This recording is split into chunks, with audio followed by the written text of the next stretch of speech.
Mr. Sriram Seshadri is a partner in Price Waterhouse and Company LLP's tax and regulatory services team and a national leader for tax controversy and dispute resolution practice of the firm. He has over 26 years experience in advising clients on Indian tax laws. He specializes in advisory and litigation. He is serving one of the members of the General Committee of the Madras Chamber of Commerce and Industries. He successfully supported several government initiatives as well. So this is a brief profile of Mr. Sriram Seshadri. I now request Mr. Seshadri to come onto the dais and take over the session, please.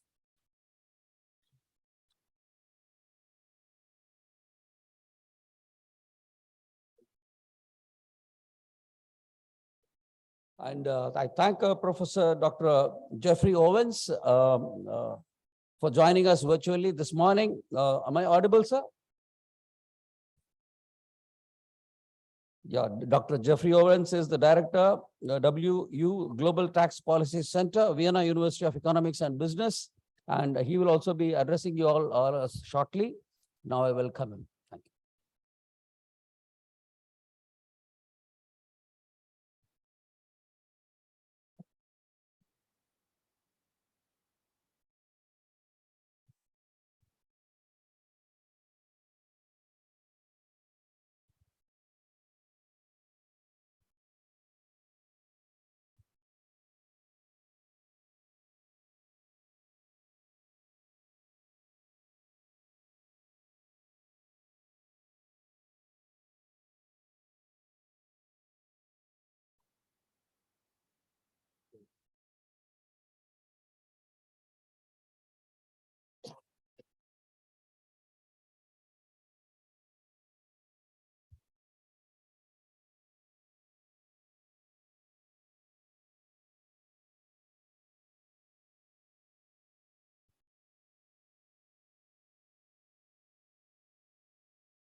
Yeah.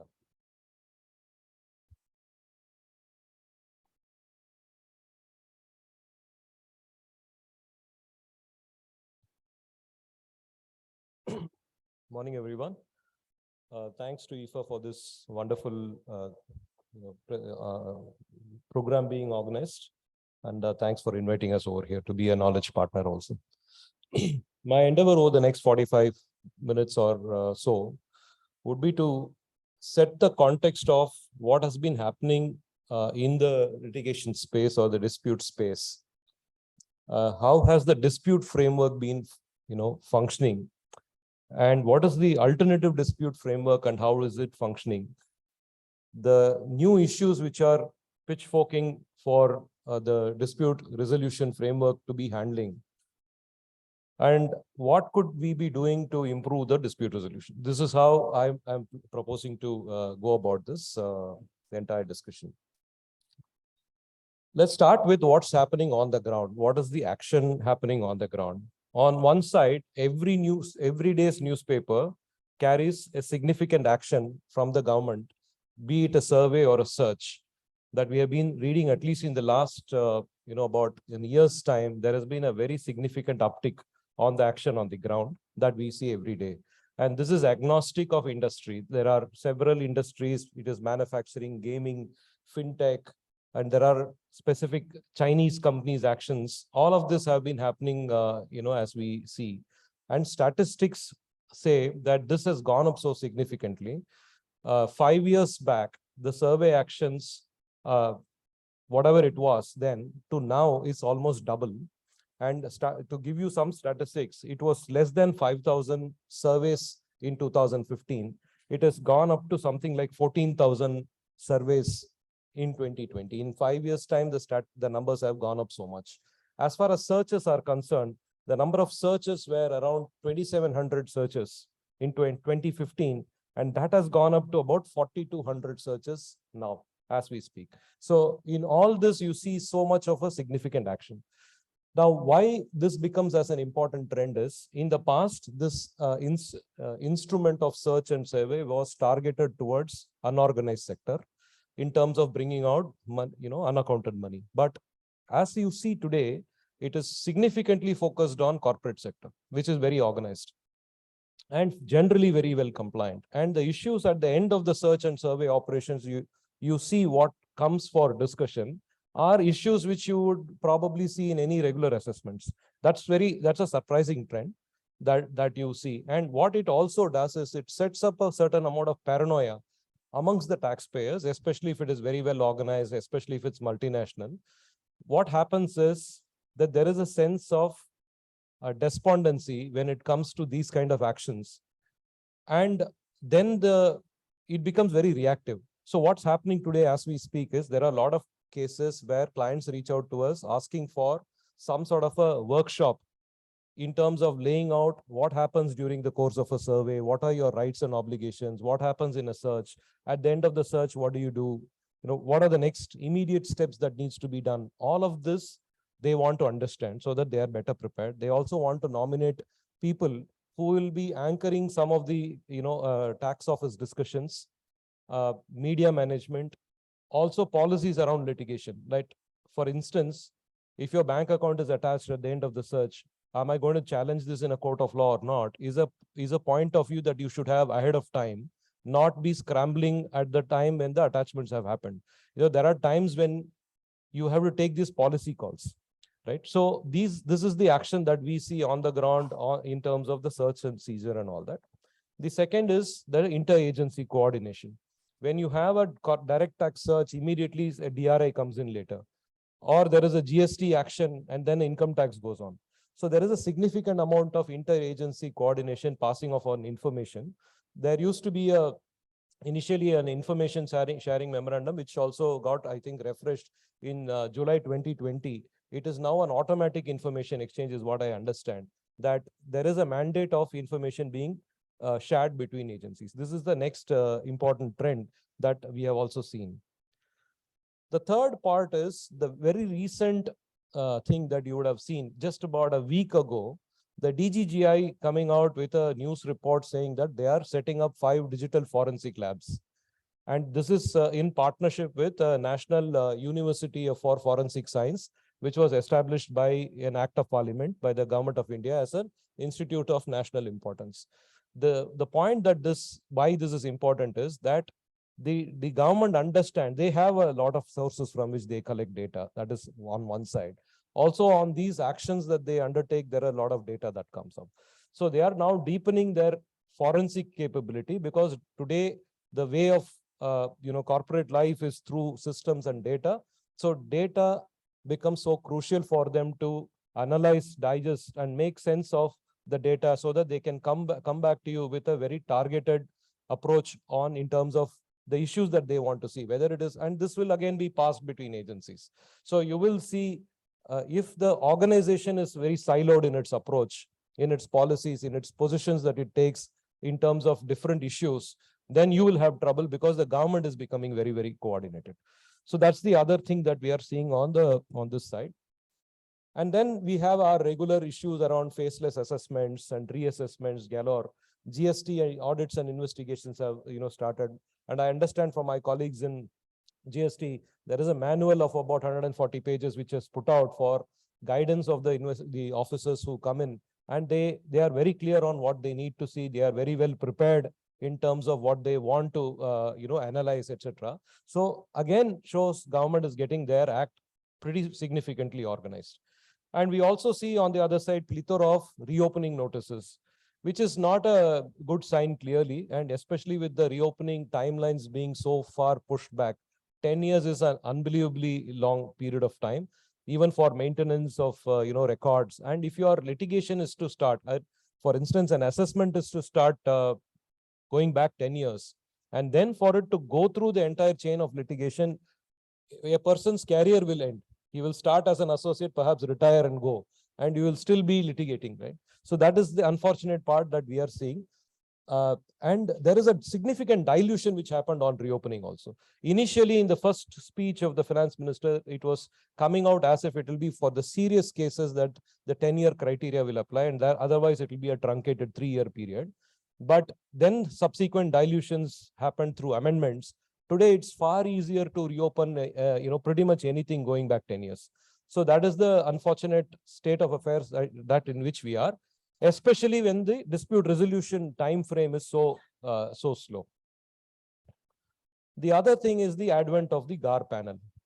The general anti-avoidance rules, as you all know, are operational. The GAR panel has also been set up. It is set up in Delhi. It comprises of 3 members. One is the former Justice Mr. Chandrasekhar, Delhi High Court, Mr.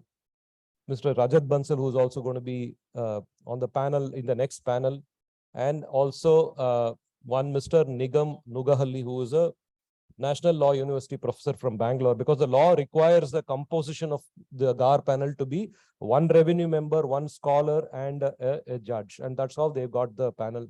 The notices have started coming. The first orders have been passed. That order has also been challenged in the Telangana High Court. One of the orders have been challenged.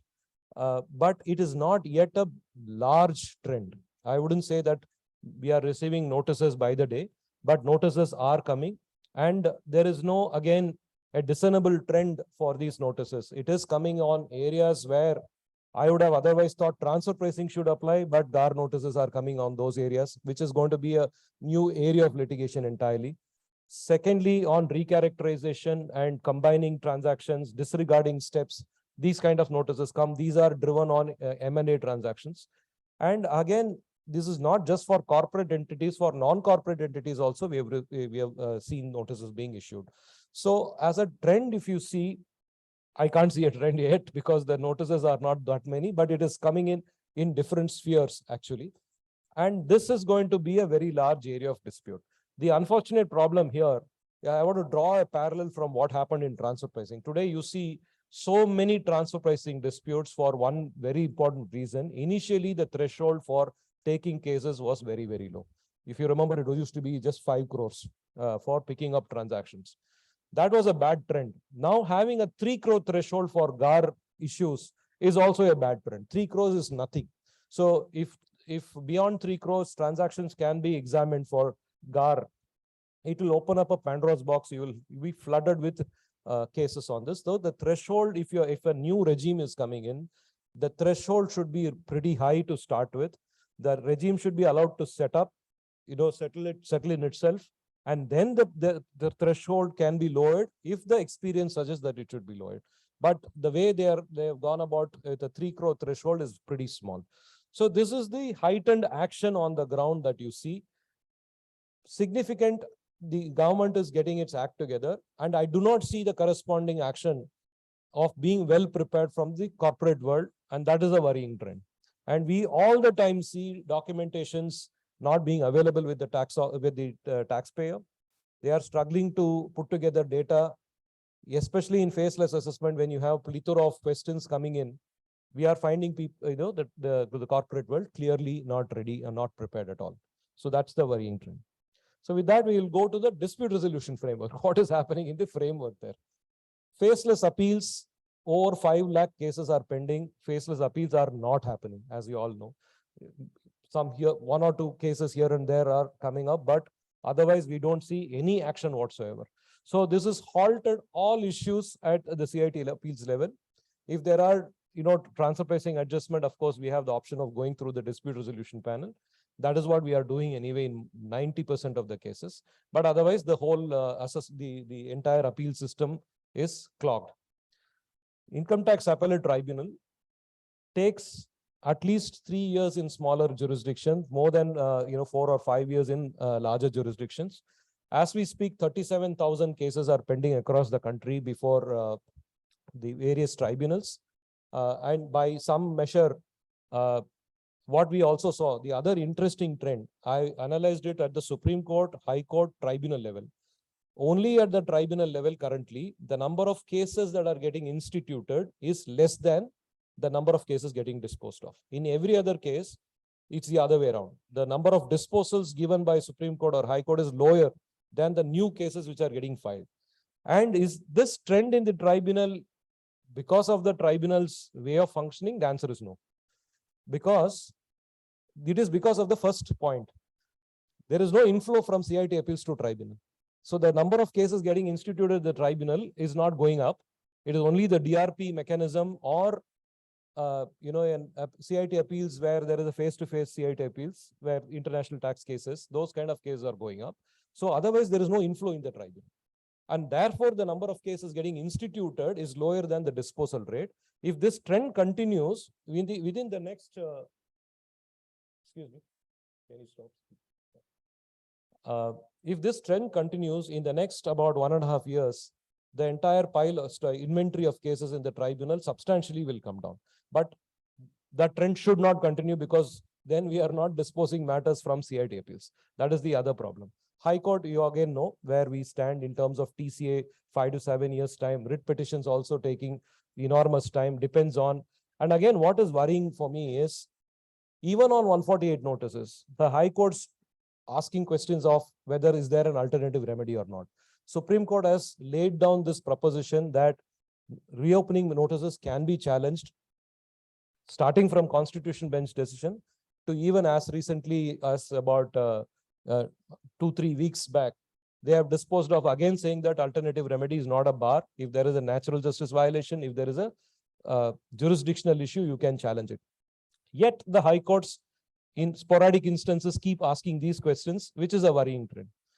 Supreme Court, about a decade of wait there. I read a ruling called Mansukh dying. Okay, it is a partnership case ruling, and I will not get into the case. I was stunned with the assessment year involved in that case. It was assessment year 93-94. The verdict being delivered in November 2022. If that is the dispute resolution mechanism, we are in big trouble. Right now, AAR and bar, authority for advance ruling, as started off with a lot of fanfare. In 6 months' time, disposals were supposed to come. It was supposed to deal with proposed transaction or transactions already undertaken. Unless that transaction is scrutinized by the tax office, it becomes a prohibition. Otherwise, you are allowed to go and get a verdict in 6 months' time. Over time, it became almost 4 years, 5 years. And one of the key reasons why this became like that is the way it was set up. It was set up to be manned by Supreme Court judge or former High Court judge. And the Supreme Court, High Court judges were not available to be filled. So the institution's functioning significantly got depleted. And now that became the reason for the institution to be abolished. So AAR is not functional. AAR has become Board of Advance Ruling. All the pending matters in AAR are moving to the Board of Advance Ruling, which is a non-binding ruling and a ruling given by revenue authorities, contrary to what it was and supposed to be a neutral body. So it's a massive shift which has happened. And in my view, it is a clearly a retrograde step. And the reason why I say this is simply that you don't want to go and take rulings on a non-binding ruling from revenue authorities.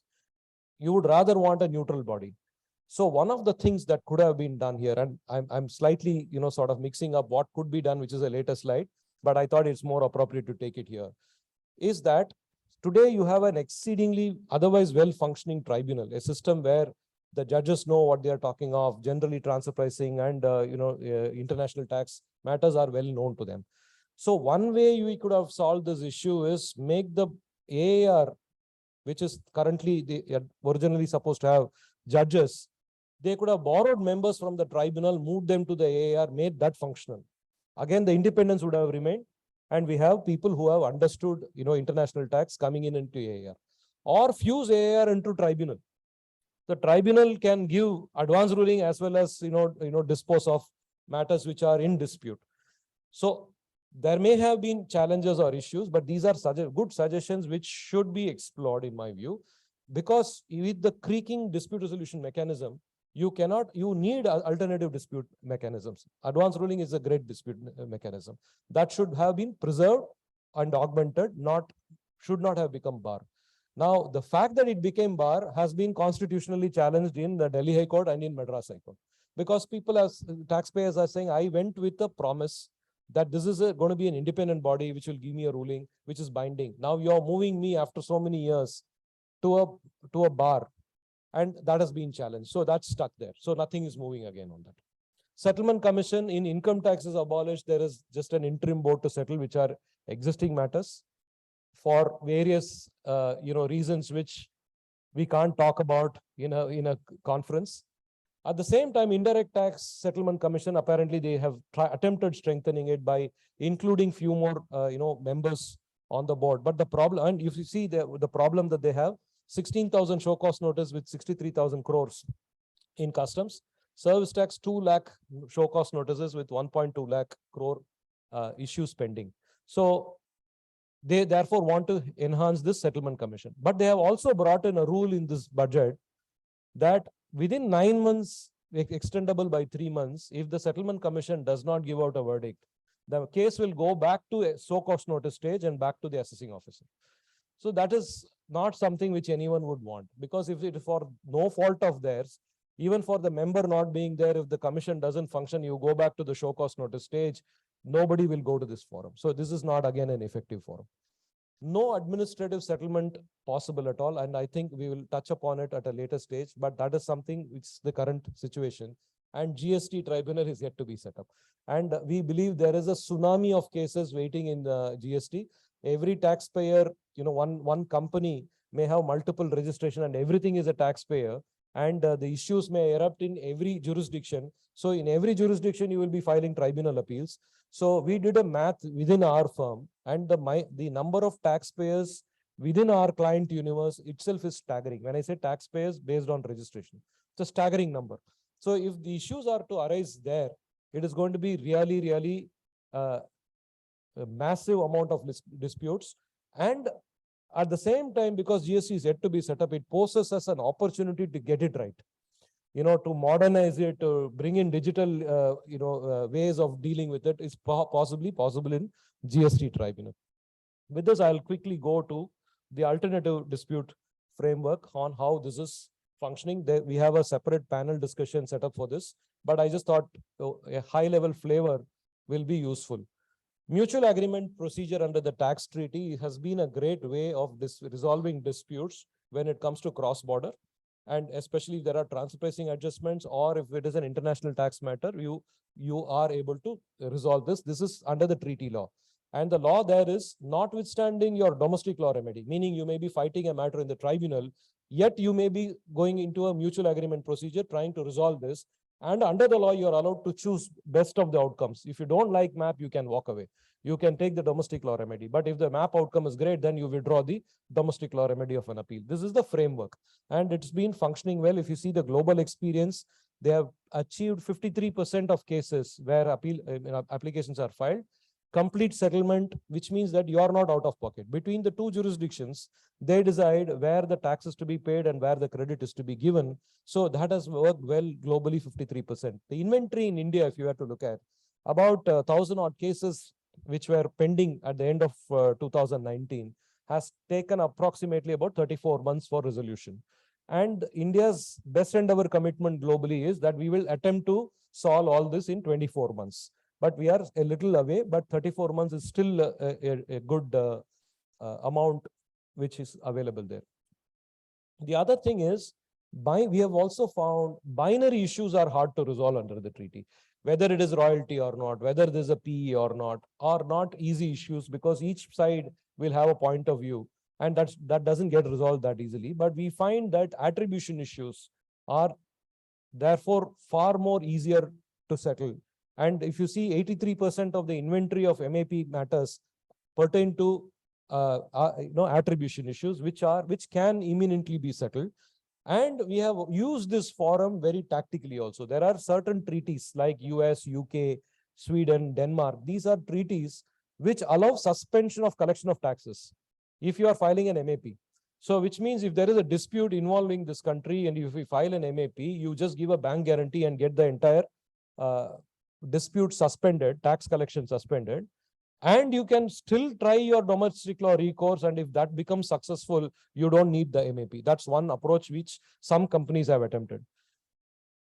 Equally, the other interesting thing which emerges is, especially if there are transfer pricing disputes, let's say I'm rendering services to US, UK, and few other countries. And my model is set up in the same manner. My functions are set up in the same manner. So I take India, US alone into an MAP, and the MAP outcome is achieved. You see tribunals applying this MAP outcome as a persuasive value for other segments.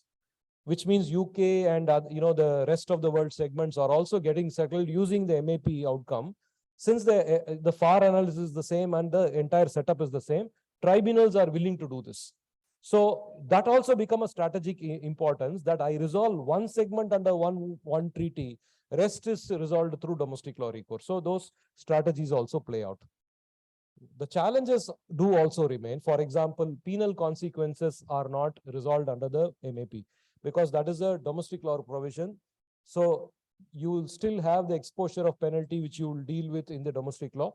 That is one issue. CBDT has also come up with a clear guidance of what they want to do, what they don't want to do, etc.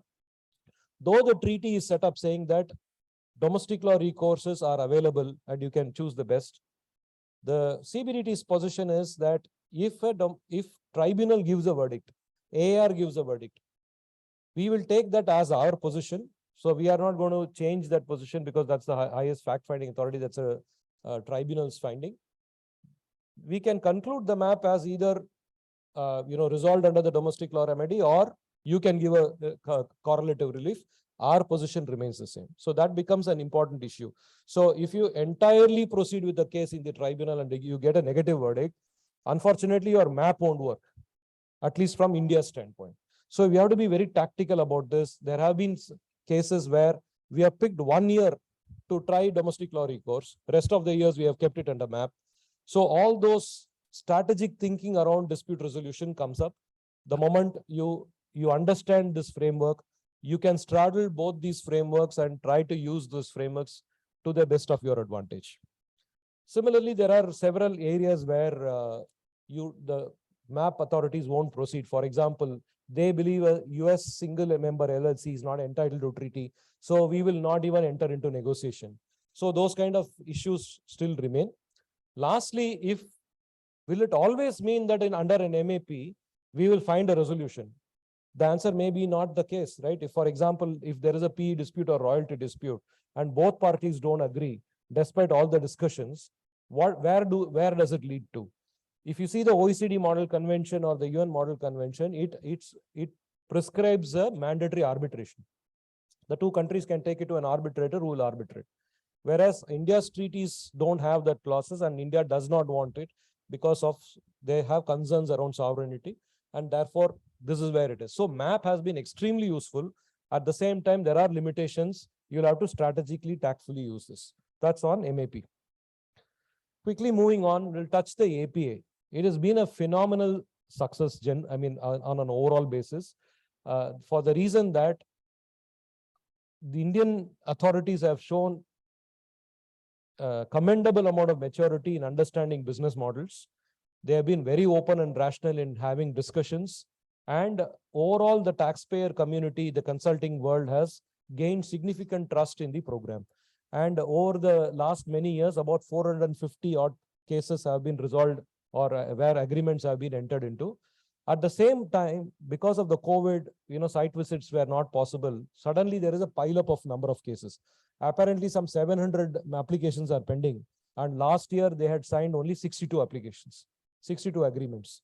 So which means at this rate, it will take enormous number of years to clear APAs. So there's a body which functions well has to be deepened and, be given to the taxpayers to be availed so that your dispute resolution mechanism will work.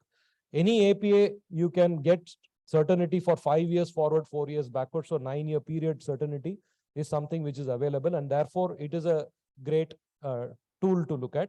And also, what I believe are difficult ones to solve in tribunal are getting solved here. For example, we can always argue till cows go home as to in a distribution whether I carry the risks or not, whether I'm a limited risk distributor or full risk distributor, whether I'm a contract manufacturer or an entrepreneur, or am I low end or high end. These are debates which will never be easily resolved in tribunal, but we are able to achieve reasonable amount of certainty under the APA program.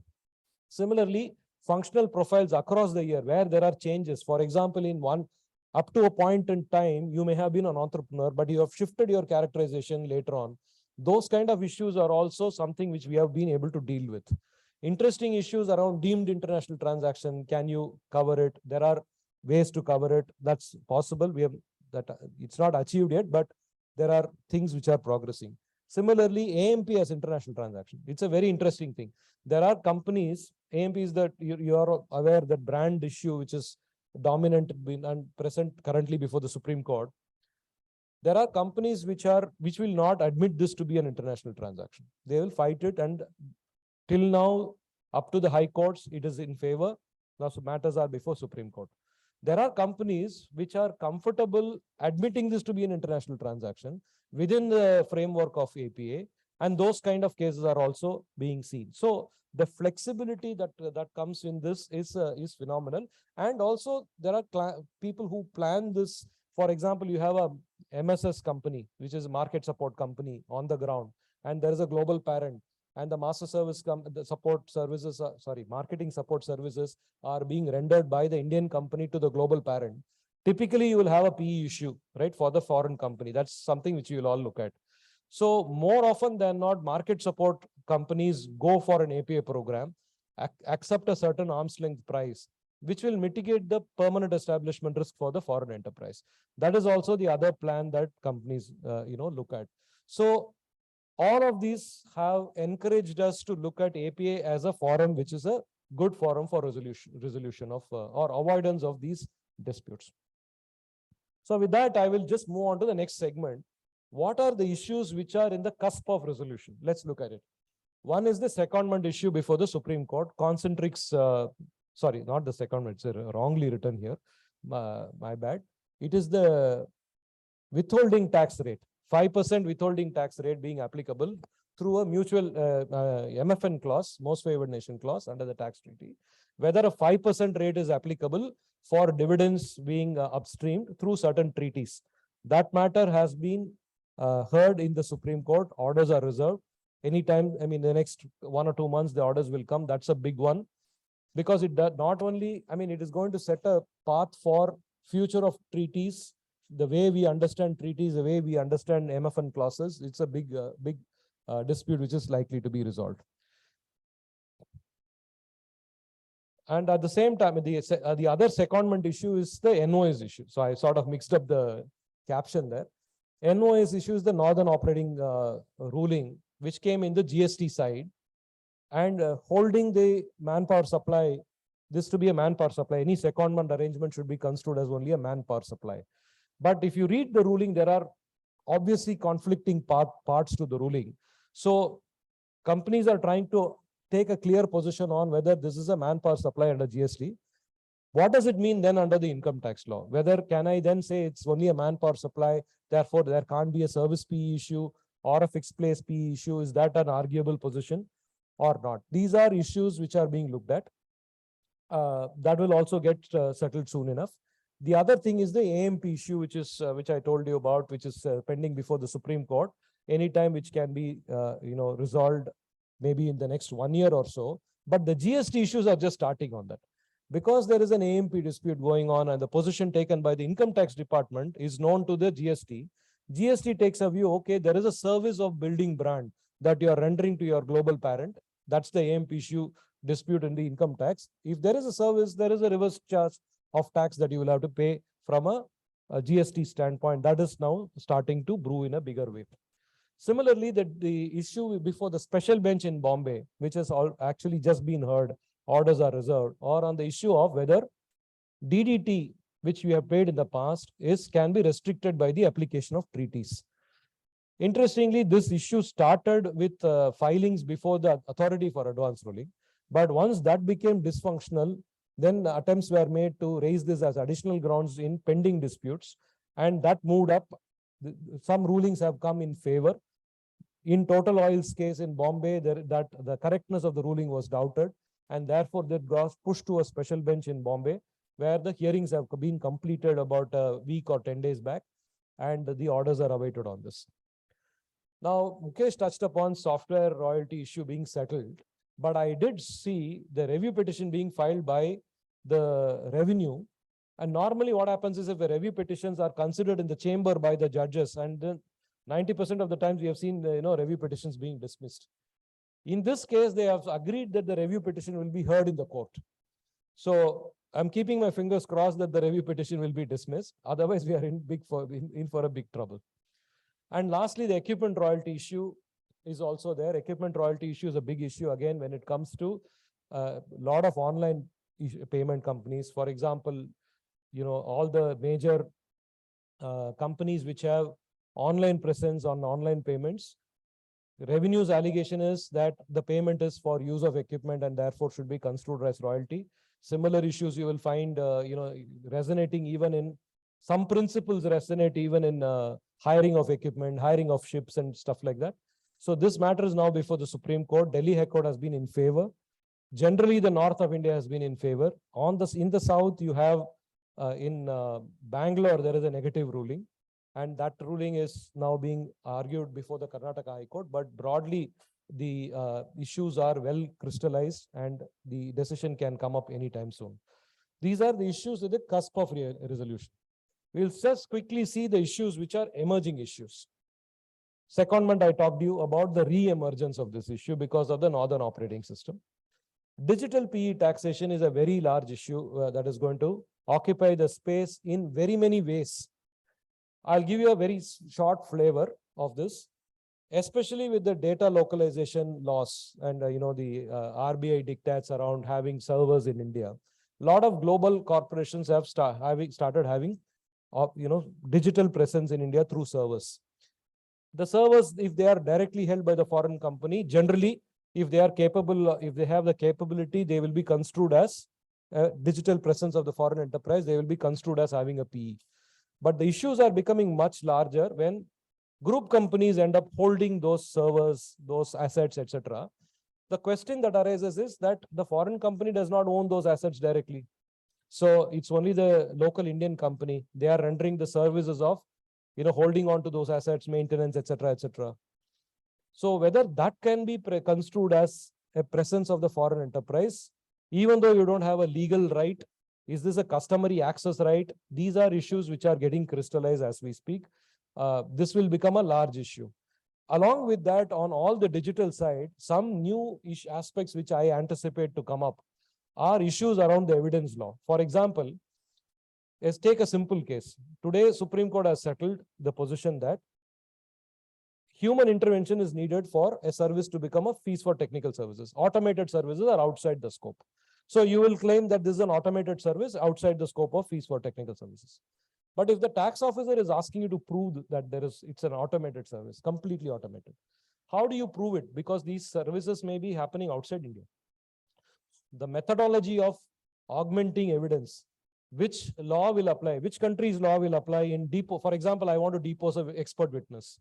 Which country's law will apply in terms of deposing a witness? How will I let in the evidence? How will I bring in an expert and depose? Before the tribunal, can I bring in these kind of experts? Expert evidence is going to be a very big area going forward, in my view, especially when it comes to digital side of things. For instance, as we speak, again, information technology law has certain clauses and that are also getting reflected in some of the decisions in the income tax.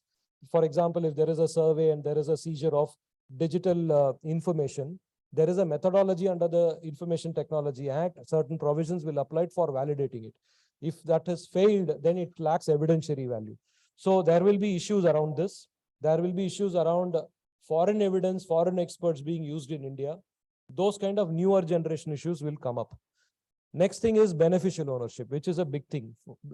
For so many years, from 96, 97 upwards, till the law changed on dividends, we were used to paying only DDT.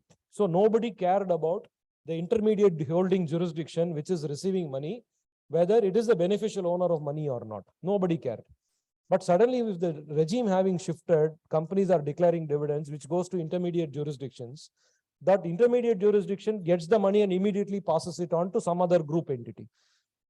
Beneficial ownership as a concept you will find under the treaties, and the treaties will narrate that you must demonstrate dominion over the income, dominion over the money as a owner of the money. So if you are just a conduit, when dividends come and you get the money and pass it on to the other someone else, then that treaty may not apply, right? So this, for the first time, India will be tested for all the holding jurisdictions, because for the reason that I told you, because of DDT, we never cared about this. We have to now care about this. A lot of documentation will happen around this issue. Similarly, MLI is in the same line. I don't want to spend time. GAR, we have talked about GAR. Even before advent of GAR, interestingly, if you see, treaty denial has again resurfaced, even in Mauritius context. Quite a bit of action on the Mauritius fund issues. Adjustments are again being made. You had Azadi Bachao Andolan coming out clearly. Then came Vodafone. Now, apparently, the government seems to think that there are certain paragraphs in the Vodafone ruling. Please go back and read paragraph 98 to 102 of the Vodafone ruling. Government's thinking is that these are giving us a way to now start arguing these Mauritius issues all over again. And we are seeing a spate of such notices being issued, adjustments being done, questions around, enormous amount of questions being asked around substance in Mauritius. Who is the director? How many companies is he a director of?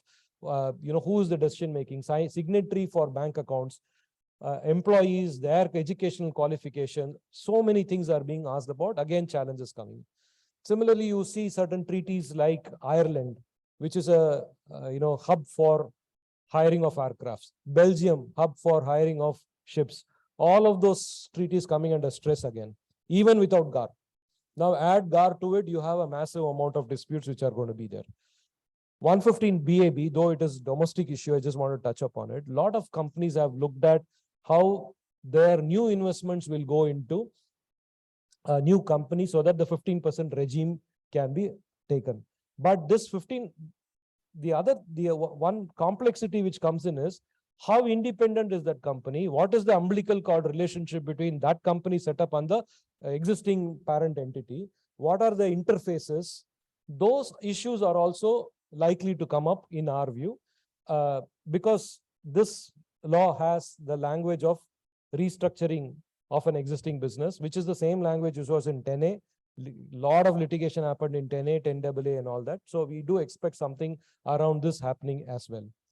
Corporate restructuring is an area which the government has now started realizing how large is it in terms of, it's a fertile area for revenue augmentation for them. They believe that corporate structures are put in place for a certain mischief only, right? They don't believe that there is anything other than mischief. Obviously, there is, honest restructuring that happens, but they have started looking at it in a very colored way. In the past, when in our interactions, I have found that tax department honestly was not completely up to date on the nuances of mergers, demergers, slump sale, etc., etc. But in the last few years, they've gotten their act together. There's a lot of focus on some of these areas. Faceless assessment has helped them in significant way in this, because I see in the second round of faceless assessments, the quality of write-ups which come from the department has gone up significantly. So they have their technical teams writing out pretty standard, answers, or for issues, they are writing out pretty standard responses. And I see the quality has gone up. So I do also crystal ball gaze that significant amount of dispute will arise in corporate restructuring, in my view. And a lot of notionality issues will come up. I'm going to the next slide, and then I will wrap it up with about 5-10 minutes of the last slide. Angel tax, which all of you know, when there is a super premium received by the Indian company, there is supposed to be tax. And that super premium tax protected any investment from non-resident in the past, but this budget unravels that. So they are now saying that even if the money comes from a non-resident, it will be subject to super premium tax. What it does is it opens up a enormous FDIs which are coming in for scrutiny. And all of these, imagine there's a lot of clients of yours, or your company may be structured with a foreign direct investment, and these are related party transactions. Now, even imagine from in the past, this was not even under scrutiny. Now it will come under scrutiny, and it will also be considered as a related party transaction, because it's an investment coming from your global parent. You'll have to now, and this can create an income. In the past, you would say transfer pricing does not apply because it does not have any impact on income. But now transfer pricing can also apply. So it is going to now create a lot of compliance around this issue, plus a lot of scrutiny around this issue. And also I see a host of valuation related problems coming up, 56 to all the notionalities. You have 56 to 10, 56 to 7, 7A in the past, 56 to 10 I told you about. Yeah, all of those things, 50 CA, all of this has notionalities built in. These notionalities are being routinely challenged. One other thing which you have to bear in mind, tax office looks at valuation reports in hindsight, compares your projections 2-3 years later with the actuals, and cases are being constructed. Of course, you have jurisprudence coming out to protect you on that, that you can't have that hindsight view, but these are tribunal rulings.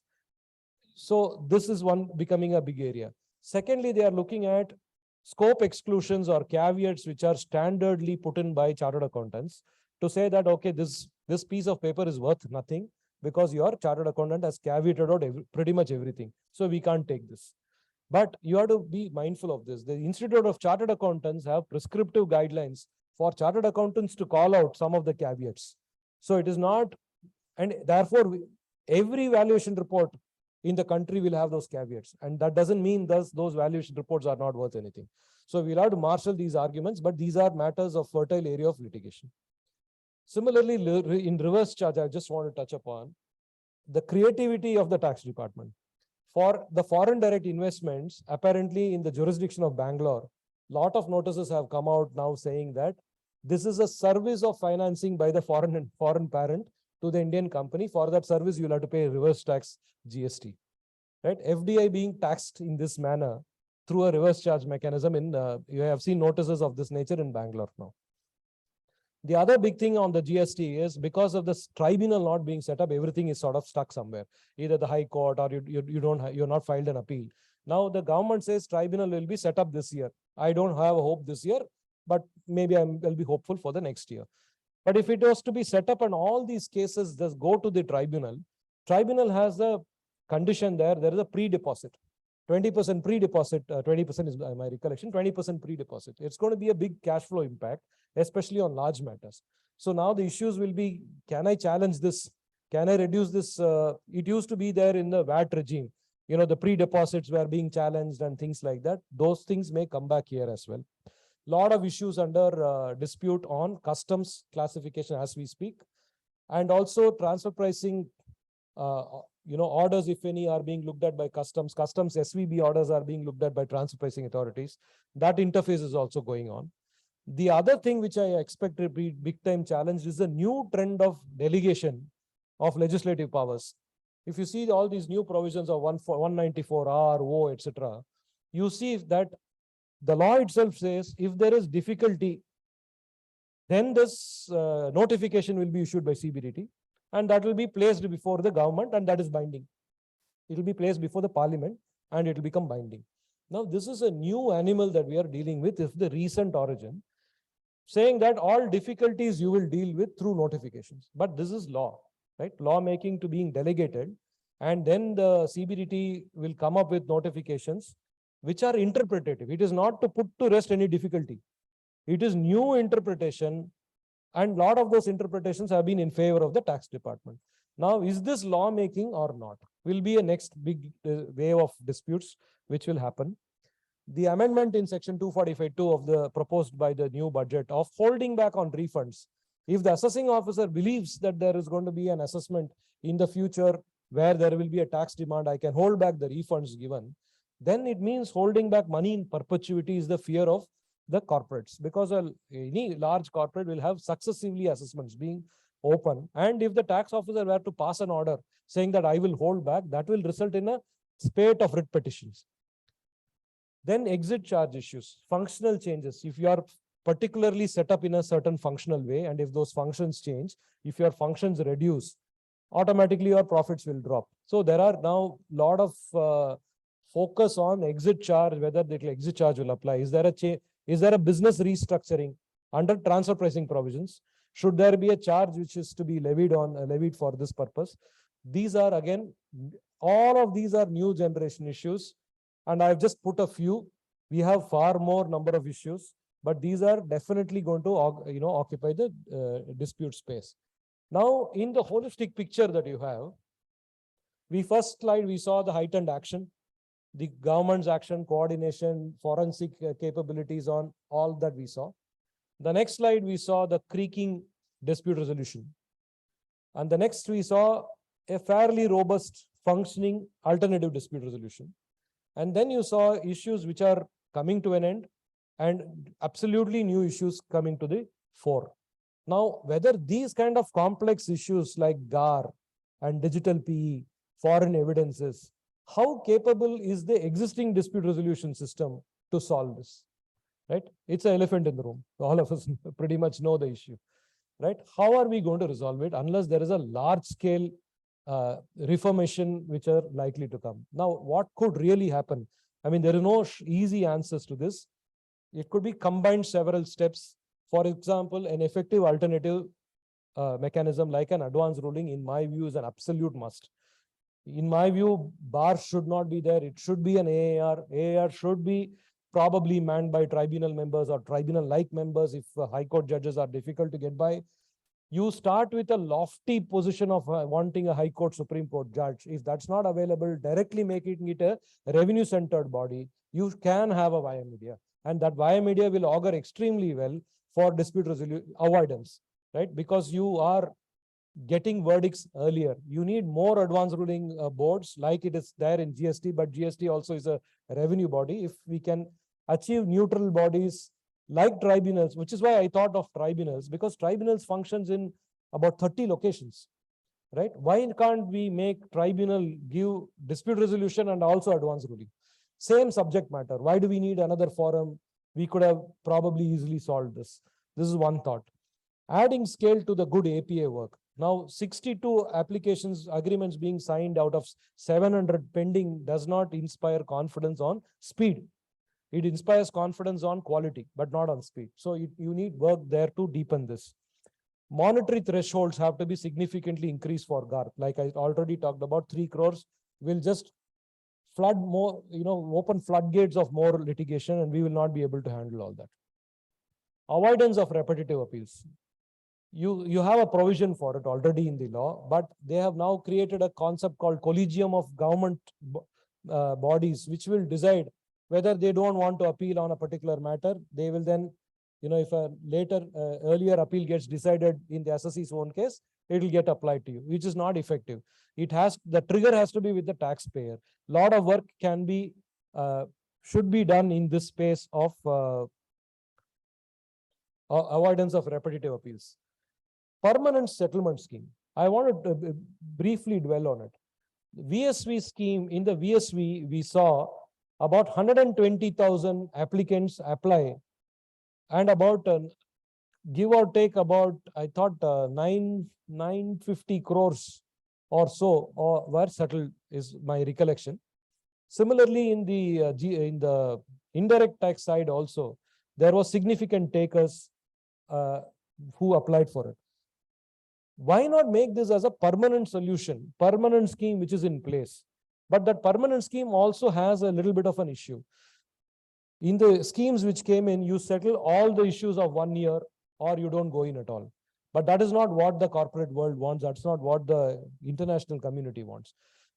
If I have 5-6 adjustments, 4 of which are frivolous, I should still have the ability to settle those 4 issues without any serious consequences. Only those 2 issues I should be allowed to litigate, which has serious consequences, which will also bring down the workload of the judiciary. So there must be a permanent scheme which is flexible enough, is my thought. Speeding up constitutions like GST, filling up vacancies. There have always been friction on filling up vacancies between the government and the judiciary. Adoption of technology. E-courts. I was heartened to see the statement of the Chief Justice to say that e-courts are mandatory. It is not for any Chief Justice or tribunal members to decide that I will not have e-courts. In fact, he said that I'm going to pass an order on this issue itself. So e-courts will significantly bring in efficiency, avoid unnecessary travel, digitization of records. We are filing thousands and thousands of paper books every day. Environment also, we are looking at 2070 zero carbon. So this is not the way to go. My small measure is, at least I argue cases now without prints. Now, in the last 8 months or so, I don't print at all. Whether it is a case having hundreds of crores I still have organized my affairs that I argue only digitally. I don't see why that can't be done in a en masse scale. It is simply possible. I think mind over matters. Specialized benches are needed for tax cases because the specialization is far too much in this. Even in the high courts, while we have tax benches, I mean, making a statement, I don't know whether it's feasible. Can there be specialized judges for it? Is that even a possibility? It's a politically difficult one. I see Karthik here. He will probably have a view on specialized judges for tax matters. Difficult is what I'm thinking. Maybe he will have a view. On the sidelines, we can discuss perhaps. And I was also heartened to see Supreme Court taking steps on artificial intelligence. They have now nominated the Constitution Court, where there is going to be a transcription of the arguments. So AI-based transcription of arguments, which will be available as a trail. Anyone can read through constitutional bench discourses. It's a learning thing. And it is a right way to go towards the future. And also there is an AI committee formed by the Supreme Court. They have come out with tools called Suhas and Supace. Suhas is a tool which allows translation of an order from English to about 17 vernacular languages and vice versa. So those kind of tools are now coming up. All of this does not take away the pendency, right? In some measures, you instill and inject efficiency in different ways so that we can get to where we want to go. Avoidance through advanced mechanisms, APAs, resolutions through MAPs, and increasing the thresholds for various things like GAR and stuff like that, so that we have lower number of cases come up, and bring in all these tech-based efficiencies so that we can go to a stage where dispute resolution is not going to be a painful affair anymore. So these are some of the thoughts that I had. I thought I would share with this August gathering, and happy for this opportunity. Thank you so much.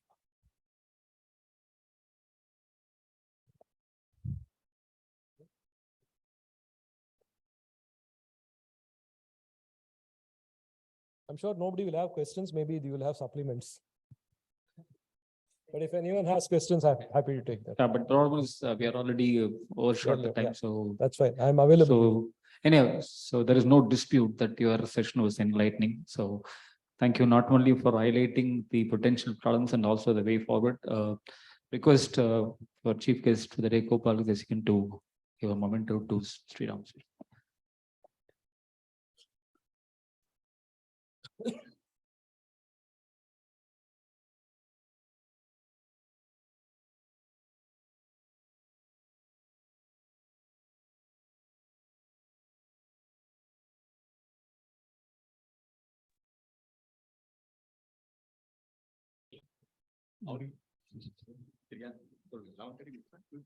Yeah.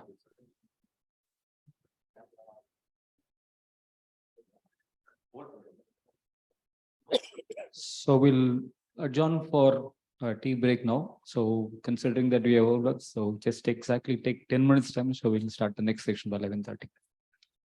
Yeah. Since Jeffrey Owens is joining from outside India, so please request you to join because we can't hold